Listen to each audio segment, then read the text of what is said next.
Good afternoon.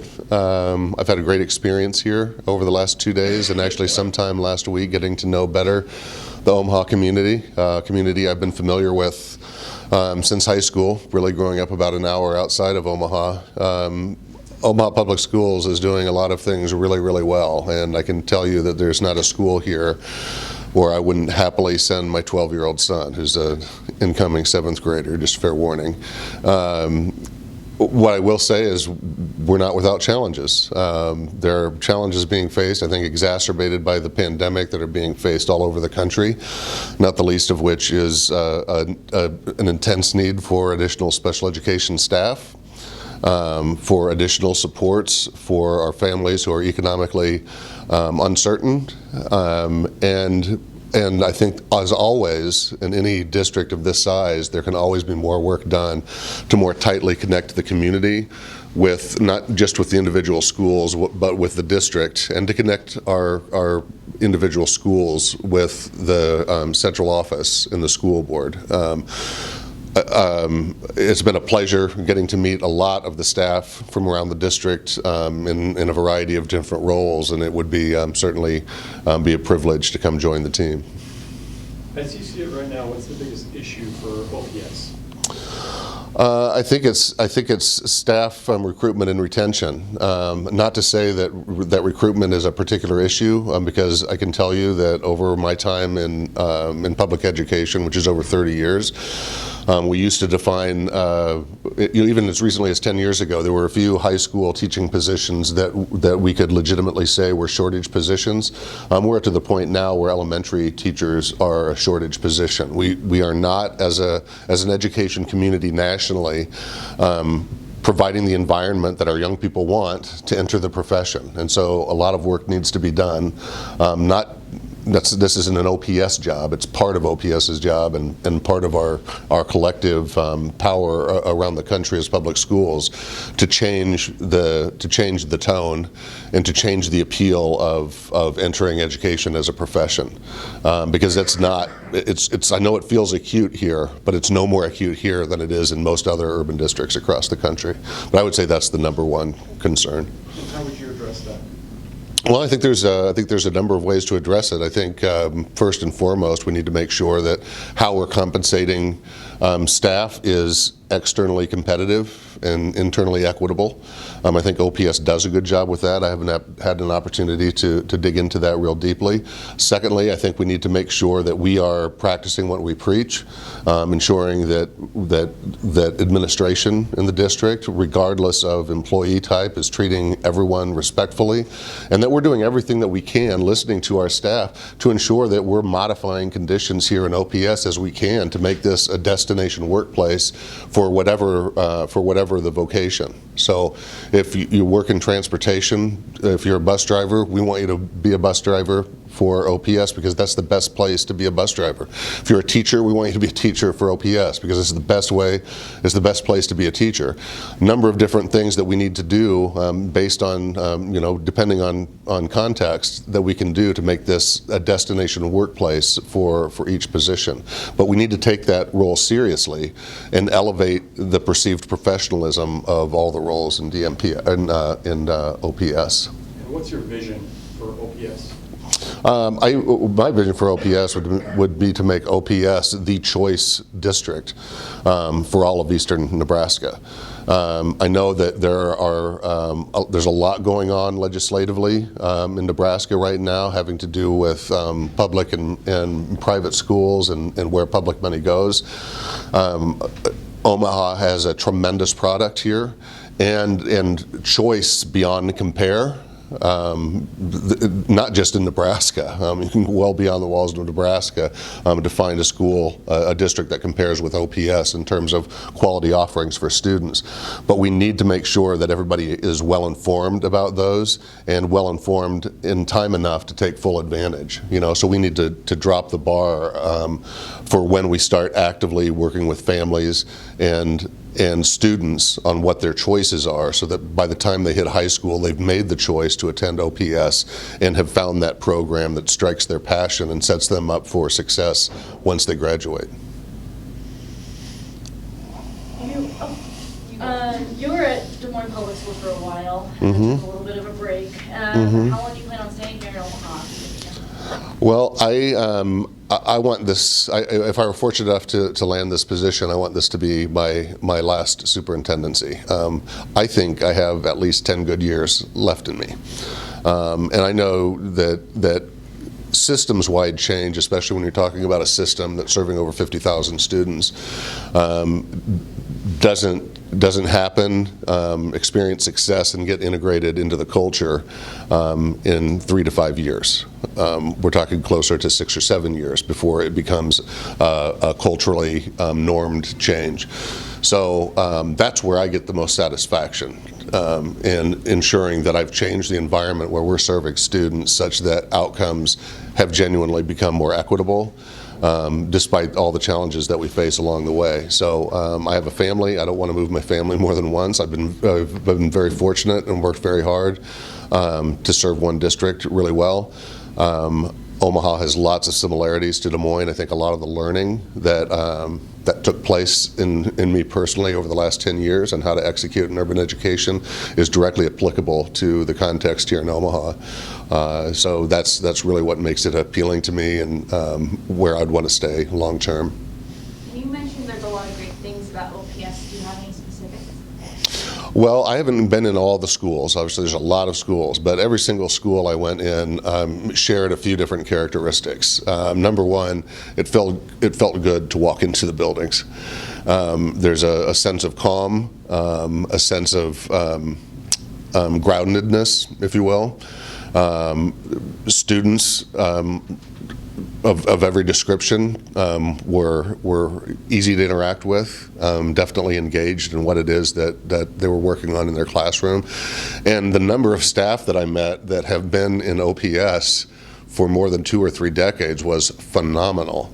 So clearly there's a lot of really good happening here if people are willing to invest their entire career, over the span of decades in OPS. So those were some of the common themes that I shared. And again, I would feel really comfortable sending my son to any of those schools. COVID, and there was some legal issues in terms of sending people back, virtual learning. Do you stand by that decision you made as superintendent? Would you change it in any way, just upon reflection? I do stand by it. I will tell you that the circumstance was as textbook catch-22 as they come. There were 2 decisions that I could make. I could support my board's vote, or I could ignore my board's vote. If I supported my board's vote, I could be brought up on ethics charges for not following the governor's emergency orders. If I didn't follow their vote, I could be brought up on ethics charges for not following the direct order of my board. My board at the time was, forgive me, my board at the time, it was a 7-0 vote. I completely and thoroughly informed them of what the potential consequences would be if they did have an affirmative vote. But at the time, I'll tell you that Polk County, Des Moines, was one of the hot spots in the country as far as COVID spread. We had 40,000 people going in and out of our district on a daily basis, mixing with other populations and multi-generational households and coming back into the district the following day. We were also the only district that already had a pre-existing accredited middle school, and virtual high school, so we had capacity that no other district had to effectively serve our kids educationally. So our board was in a bit of a different circumstance than most of the other districts. Like Omaha, Des Moines Public Schools is by far the largest district in the state, and by far the most diverse, and so is dealing with all the challenges that come with us. So in the end, I really did think that my board was acting in the best interests of my students and my staff. And I did know what I was in for when I made that decision. But upon reflection, and trust me, I've spent some time reflecting on that because it's been pretty impactful to me and my family's life. I would make that same decision given the same set of circumstances. I'm not sure I'll get a chance to ask. Did you have anything? Yeah, so given that you've been in Des Moines, coming here, is there anything that you would take from your experience there and bring it here to Omaha Public Schools? I think I would. I think we did some really good work around getting creative with teacher contracts to help us recruit more effectively and maybe even more important, retain teaching staff more effectively. I had created an alternative teacher contract that I negotiated when I was an associate superintendent, but we implemented once I became superintendent. And after 5 years, the teachers under that contract stayed with the district at a rate of better than 93%, which I don't think you could find a match for that, certainly in any urban district in the country, maybe not even in suburban districts. It didn't require extra money. It required some shifting around of existing money, but it wasn't dependent on grants. It was a strategic, conscientious decision to do business differently because how we were doing business wasn't making the mark. And so, as I know people here over the last 2 days have heard maybe more than they want to hear. When our system isn't producing the results that we want, the first thing we have to do is look at adult behavior. And that's also the second thing we need to do, and the third thing we need to do. If our system isn't producing what we want, then we have the system set up wrong, or we have the wrong people on the wrong seats on the bus.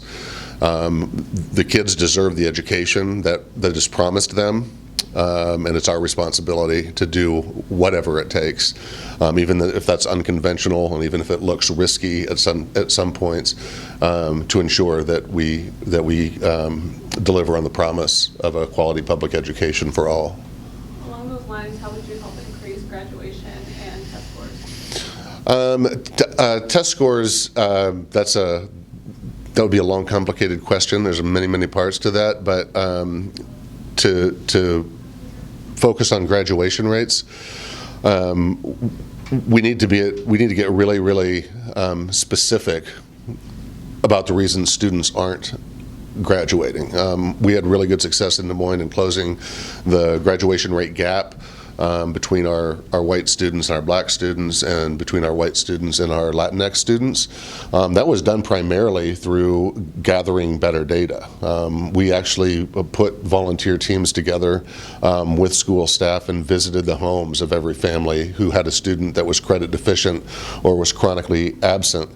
And sat down and talked with them, so we were very clear on exactly what needed to change in order for the student to take advantage of the opportunity that we were trying to provide in our schools.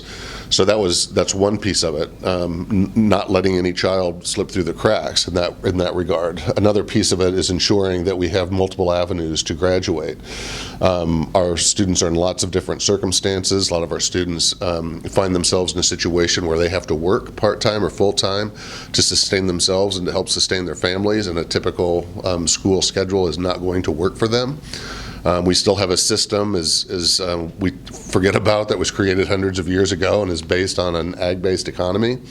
We're in an urban community here in OPS, serving students from over 100 different countries. They have lots of different needs. They're trying to create lots of different life situations to make work here in Omaha, and using the conveyor belt method of plopping a student on at 5 or 6 years old as a kindergartner and assuming that they will come out at the end of 12th grade, given equal inputs, is a ridiculous model to expect equitable outcomes with.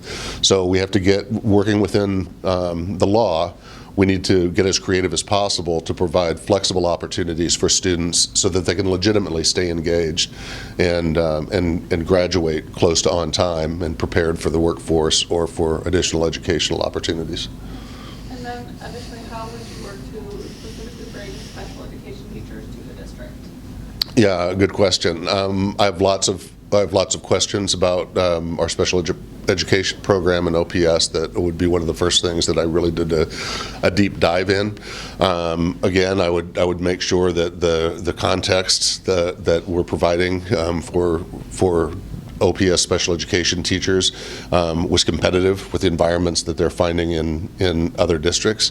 I want to make sure that we have some controls over caseloads. I know I've heard some stories of some pretty extremely heavy caseloads where there's no way the teacher can really be successful with their students on that number of IEPs. So there's a lot of digging I would need to do and some analysis of data that I currently don't have access to. But I think one of the base things that needs to be addressed is ensuring that we are being really high and tight on how we're identifying students for special education services, because from a distance, it appears as though we're maybe identifying more students for IEP services than should normally qualify. That sounds like I you want to really make sure that we have time for our next candidate with our meeting starting in 15 minutes, if that's okay. Sorry to interrupt you, but thank you, Mhm. Dr. Ahart. Yeah. Really appreciate your time. I want to make sure you guys have time to set up